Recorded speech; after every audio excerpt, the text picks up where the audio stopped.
Hey guys, in this video I will show you how to remove your Gmail account from another device. Alright, let's begin. First, open the Gmail app on your phone.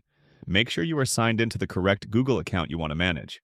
Once the app is open, tap on your profile icon at the top right corner. From here, confirm that the correct Gmail account is selected.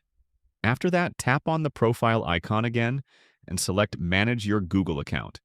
You will now be taken to your Google account settings page. At the top, switch to the Security tab.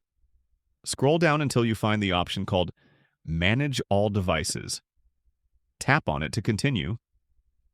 This section shows all devices where your Google account is currently signed in. Carefully review the list of devices.